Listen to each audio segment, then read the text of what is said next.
Magandang Sunday afternoon po mga katribo. Ay, hindi ko po alam mga kababayan kung ako ay magagalit, matatawa, o maaawa dito kay former President Digong Duterte. By the way po mga kababayan, pasensya na po kayo kung wala po akong maipakita sa inyo na proof dito sa mga tinatakil ko kasi inaaral ko pa. Hindi pa po ako marunong maglagay ng sa screen. Kaya ito pong mga nababasa ko, nalalaman ko ay kinukwento ko lang.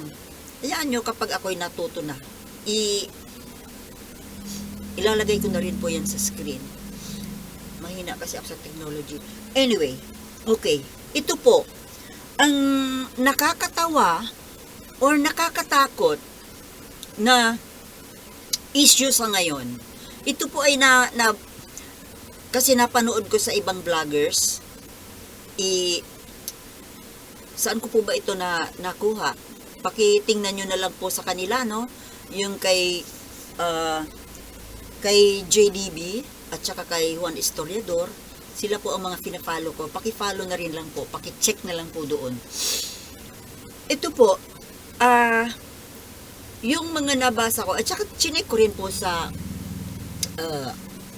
kanilang mga sources din. Magpapahayag po ako ng saloobin ko rin. Ganun po ang ng channel ko. Hanggat hindi pa ako natututo dyan kasi wala akong makuhang katulong ko na marunong nag-iisa lang kasi ako. So ngayon, ito po yung, kasi doon po sa mga channels nila, magagaling sila sa technology, so nagagawa nila na i-flash sa screen ng kanilang video, yung video or yung sources nila. Yun po ang gusto ko rin matutunan. So, ang masasabi ko po doon sa latest na issue tungkol po dito sa pinagsasabi po nitong dating presidente, hindi ako makapaniwala kung saan po siya humuhugot ng ganitong mga hugot niya. Nakakatakot siya. Alam mo, buti na lang po tapos na ang kanyang termino. At buti na lang, pasalamat tayo, na ang pumalit po sa kanya ay isang pangulo na makabayan handang ipagtanggol ang teritoryo natin. Kasi what if kung natuloy si BP Sara na tumakbong pangulo at paano kung siya yung nanalo? Hindi si BBM. Kung si Sara ang nanalong pangulo, ano po ang labas natin ngayon? Siyempre, kung anong sasabihin ng ama, susundin niya. Ipamimigay po yung teritoryo natin. My God! Hindi ako makapaniwala na isang former president, hindi po basta kung sino lang na Pilipino ito Oh, Pilipino ba talaga to? Buti pa yung mga taga-ibang bansa, kinikilala yung karapatan natin dyan sa West Philippine Sea. Pero ito pong si Duterte, now, kasi ang dami po niyang sinabi, i-check niyo po dyan ako ay pinapahayag ko rin ang saloobin ko tungkol dito. Na, ayon po kay Duterte, hayaan daw natin na ang teritoryo natin, ang West Philippine Sea, ay hayaan na, ibigay na sa China. Biruin mo, sabi niya, Xi Jinping must be there in order for us Filipinos to be safe. Ano yun? Anong klaseng salita yun? Paano tayo magiging safe kung ibibigay natin ang teritoryo? Sa palagay bang, sa akala mo ba Maudigs, nawawalan ako ng respeto talaga sa'yo. Hindi ko talaga mawawaan kung paano mo ito naiisip at nasasabi. Naging pangulo, mga kababayan, naging pangulo ito.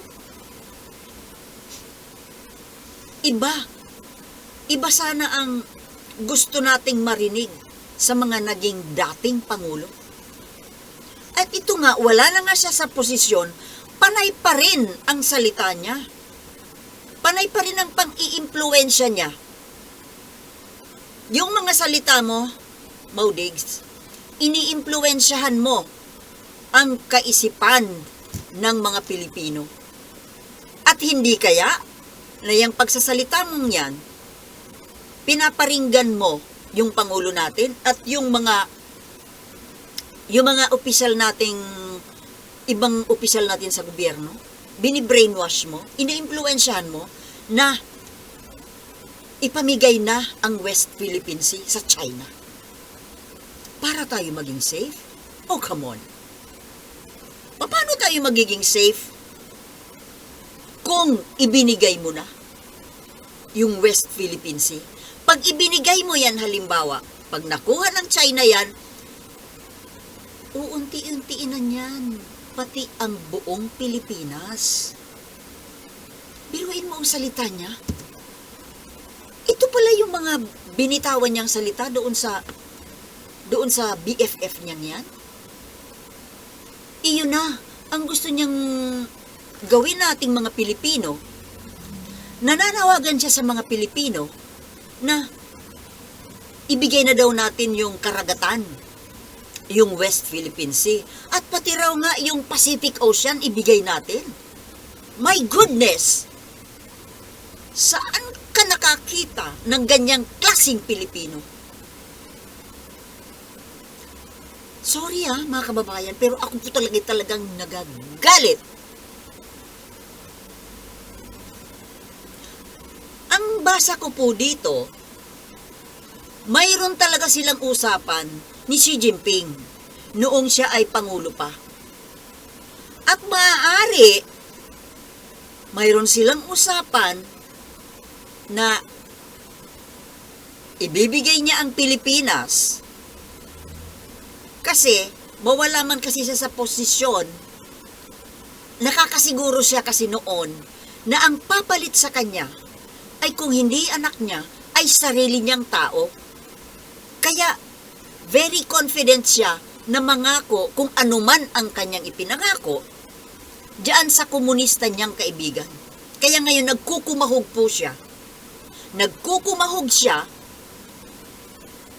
sa pangbi-brainwash sa mga Pilipino. Na kesyo ibigay na natin, ano yan, at wala daw tayong magagawa. Wala ba talaga? Sa'yo, ikaw, Duterte, wala kang magagawa. Pero yung Pangulo natin ngayon, meron. At ito na nga, ginagawa na nga niya, di ba? Di ba lumalaban na nga nilalabanan na yung China? Kasi nung panahon mo, imbis na pabantayan mo yung West Philippine Sea, anong ginawa mo doon sa Coast Guard, sa Navy? Di ba pinaalis mo sila? Hindi mo pinabantayan yung West Philippine Sea at inilipat mo sila sa Boracay. Diyan lang po nagpapakita, mga kababayan, na talagang traidor itong matandang ito. Traidor. Wala ka na sa posisyon, eto, trying hard ka pa rin. Ano yung salitang yun? Ipamigay na natin.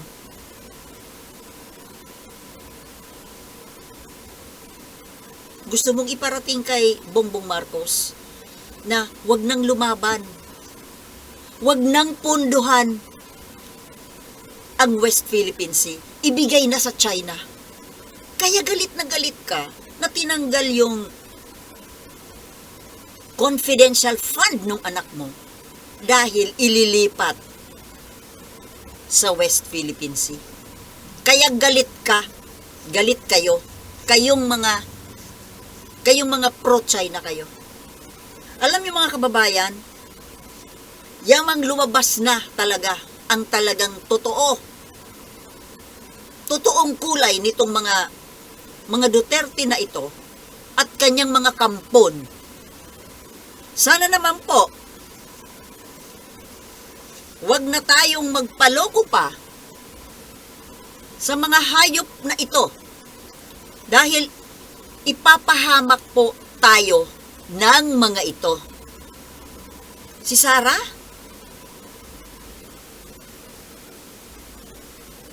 Hindi yan mananalo.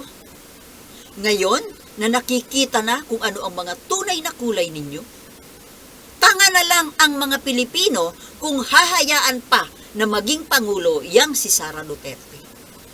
Gusto ba ninyo na magkaroon ng pangalawang Duterte na magpapahamak sa atin?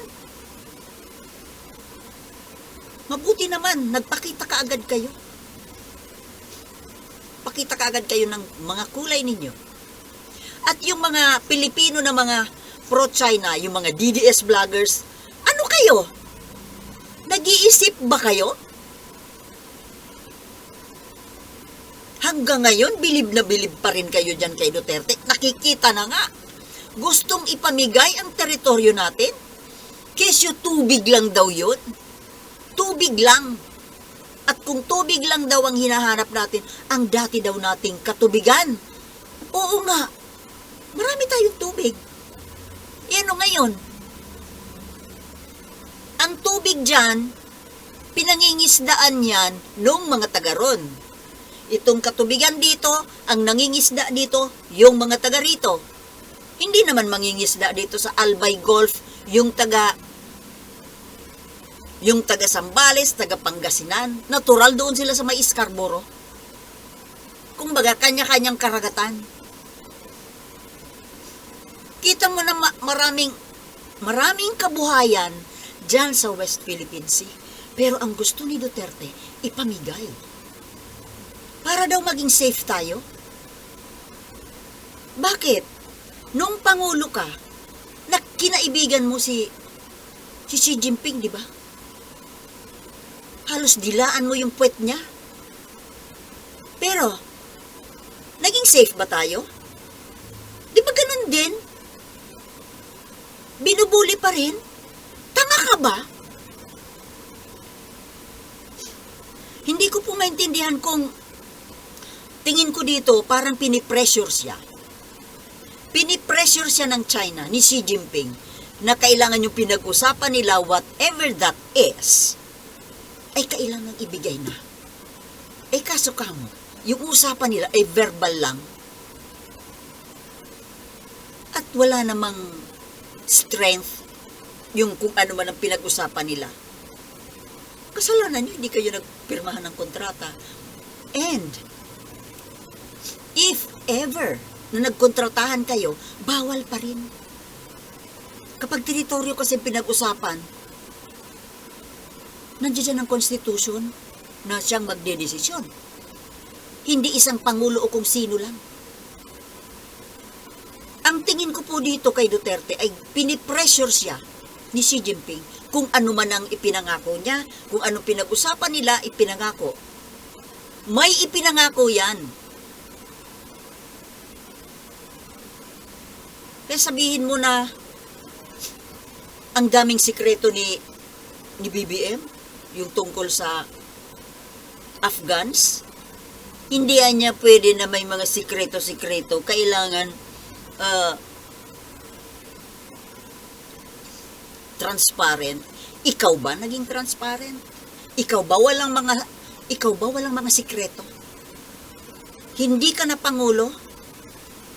Umepal ka pa doon sa China, sa Beijing? Akala mo presidente ka pa, yung forma mo doon. Tapos, hindi ka nag-report. Hindi ka nag-report sa taong bayan, hindi ka nag-report kay presidente kung ano pinag-usapan ninyo ni Xi Jinping. At dahil sa pressure ng taong bayan, nagpunta ka nga ng Malacanang, nakipagkita ka kay BBM, pero nakiusap ka pa rin. na sikreto na lang. At ito naman si BBM, palibhasa siguro, lalaking kausap, hindi rin sinasabi sa atin. Sana naman din nga, ikwento sa atin.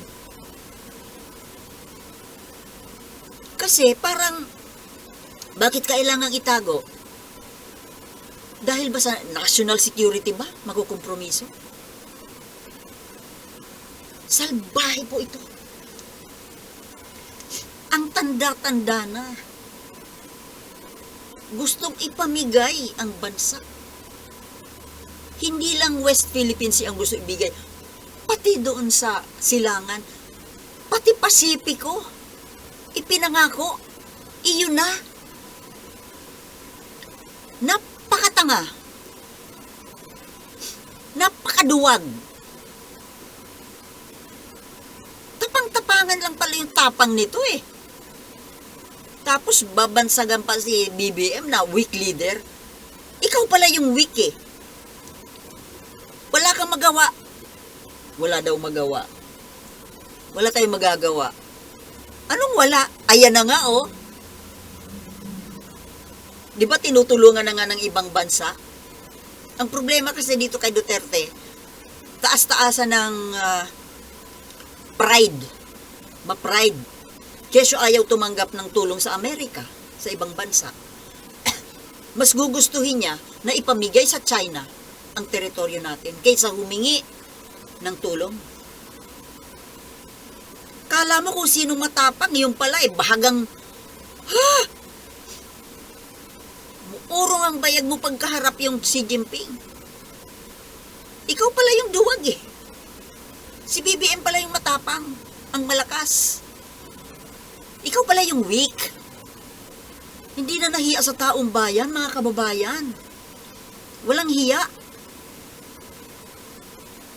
Hindi mo maubos maisip kung paano niya ito nasasabi sa harap ng sambayanan. Ang ibigay daw yung teritoryo. Ito nga mga kasundaluhan natin eh, handang mamatay doon. Proteksyonan lang yung teritoryo para yan sa future generations. Pero itong matandang ito, alam mo, dapat dito, inaaresto na to eh. Anong kaso? Ewan ko. Ano kaya, mga kababayan? Kasi pahamak ito eh. Ipinapahamak ang bayan natin. Ay.